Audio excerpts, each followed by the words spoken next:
Pop. Stealing. They're stealing. Pour. Perform.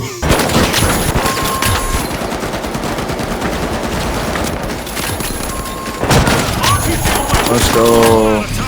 Unbelievable determination from the competitor. Hey, what's up guys? It's ABOP, and in this video, we are going to finally talk about the heavy class. In this particular video, I am going to talk about something called the ABOP drop. Now there's a little slogan that Spoos has, right? Pop, pour, perform. We can actually apply that to the ABOP drop also. So all you have to do is pop the objective, pour some gas or fire all over it, and perform. Go ahead and wrap up all the loose ends, and that's pretty much it. Now it's pretty simple on paper, but in practice, there's a lot of things that you have to make sure you get right. And of course, you want to add your own strategy and think about what gadgets you have to your disposal and how your team wants to play the objective also. So I'll show you how this strategy worked for me in a couple of circumstances, and then of course try to learn from this video and apply it to how you would play the game. So besides the actual setup of the ABOP drop, you will see me talk a lot about environment manipulation. And what this means is I am doing things like putting up barricades, goo gun, and maybe blowing up certain walls, just trying to do whatever I can to make my defensive site play into my advantage. And this is extremely important because the main thing in this game that will help you win defenses is wasting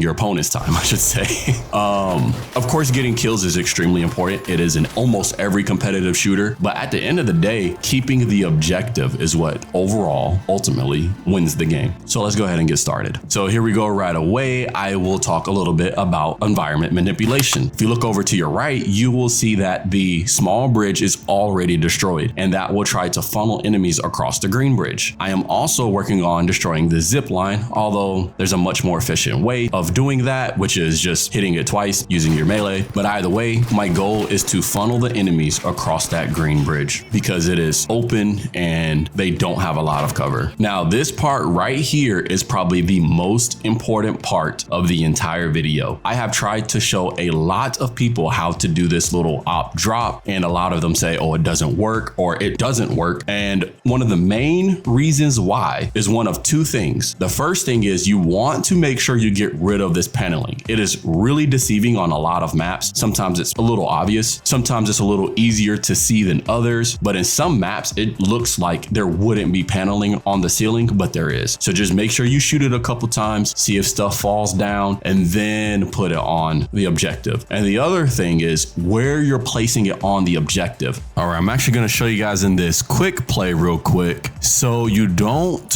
want to be off at all. You want to make sure you place it directly under the objective if you're going to use one. And I'll show you why. This is what happens even if you're just a few meters off.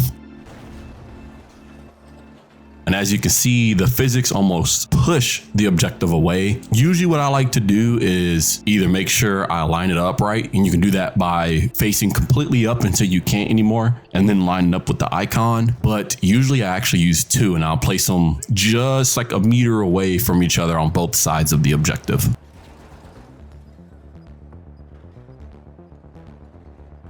All right, let's get back to the video.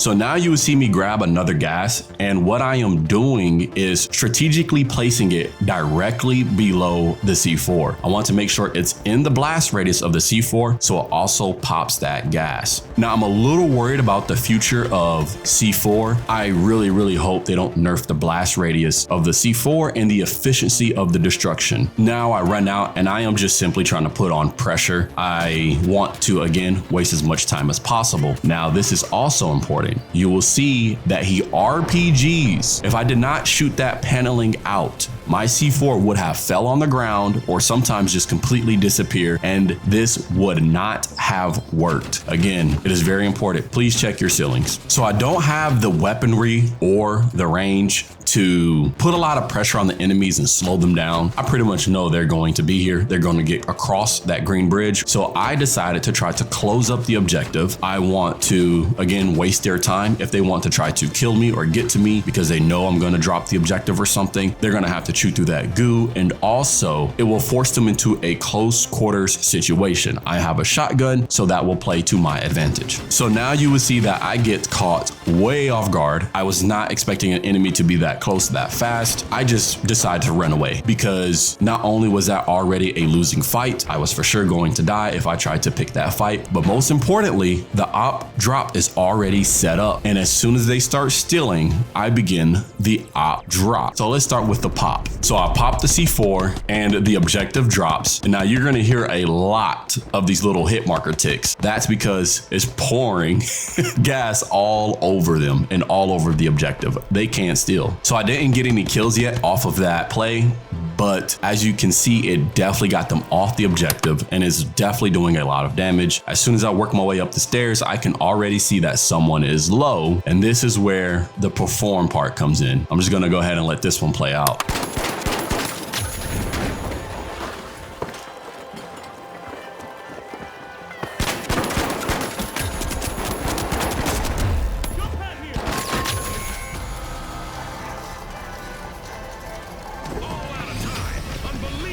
This brings us to our next clip, and this one's pretty cool because you can see, again, I'm using destruction this time to manipulate my environment. I really like to make sure I get nice and clean drops. So does my brother. He understands how this works. We've done it enough to know how to make sure it drops clean. And one of the things that he was talking about was this wall can make it so we don't know which way it drops or even if it will drop. So we get rid of a wall with the breach charge and set up the op drop. The op drop.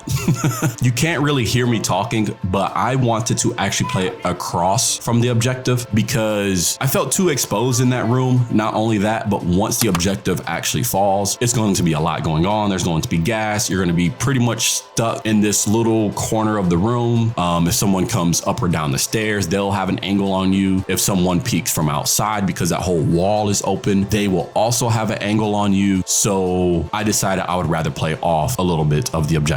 So we got the pop and the pour, but when it came time to perform, we kind of fell apart a little bit, which is fine. I mean, that's what makes video games fun, is trying these plans. When they do work out, it's super freaking cool, but they don't always work out. And that's very important. You have to be adaptable. And I know you guys know that because that's probably why you play the game. This game is really fun, and adaptability goes a very long way in the finals. So let's see how I adapt. All right. So one of the coolest things about the op drop is that it is very repeatable. I love picking multi-story buildings like this one. We picked it on purpose because we like to do the op drop. So even if you don't have that pour part, what I mean by that is if you don't have gas or fire, you can always pop and perform. Stealing.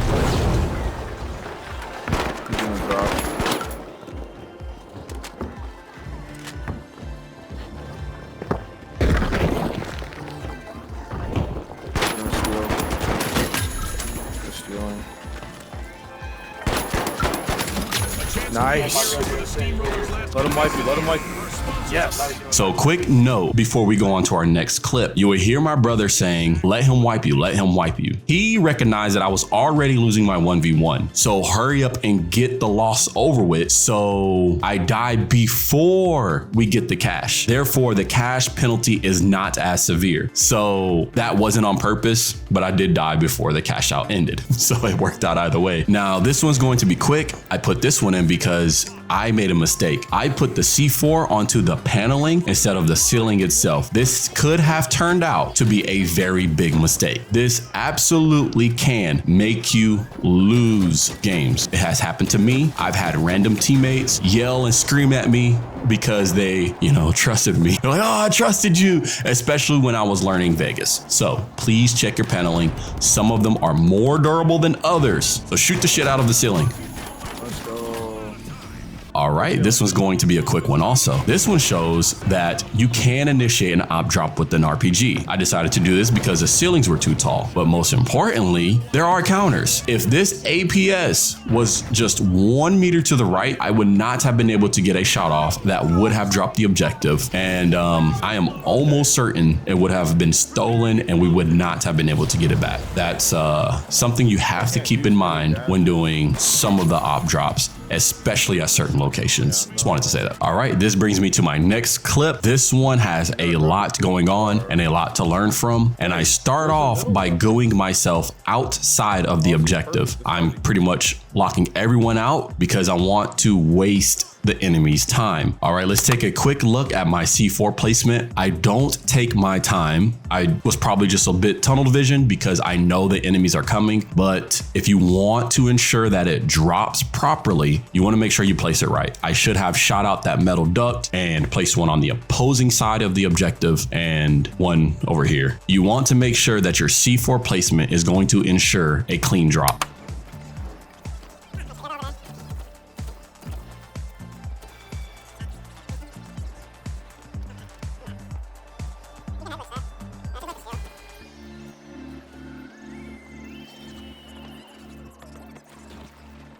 Now you can see when I started to initiate the op drop, the objective did not fall. That is because of my C4 placement. That's not because it doesn't work. That's not because, oh, this game sucks. That is because of me. You have to ensure what you're doing works. You'll even see me try to make up for my mistake with my RPG. But again, I don't take my time to try to get that clean shot that will make sure the objective falls. Now, after I use up all of my utility, I try to get to the same floor as the objective and defend from there. But then I realized I locked myself out. Luckily, my teammates were able to defend the objective, but that could have ended badly. Now you will see we adapt to what's going on. We go ahead and reset. I put the C4 back under the objective, place another barricade, and we get ready to defend the objective again. Another team does come. You'll see we set up a crossfire, and this time we efficiently do the op drop. Me, James? Oh, you can't. Hold on. We can crossfire them. They're stealing. They're not taking gas damage, bro. They were. Oh, I think because I ignited it. I don't know. So this is actually the end of this video. I was going to put in a few more clips and examples, but they lean more towards environment manipulation, and that's most likely going to be the title of my next video. I want to talk a lot about how destruction and the goo gun and barricades can help you defend, and some of my next ones are pretty cool. I do a lot more setting up, and I really want to talk about that in my next video. But with that being said, if you really like this video, make sure you leave a like and consider subscribing if you want to see more content. I really want to see this channel grow, and I will continue putting out some really good, solid, strategic content. Thank you.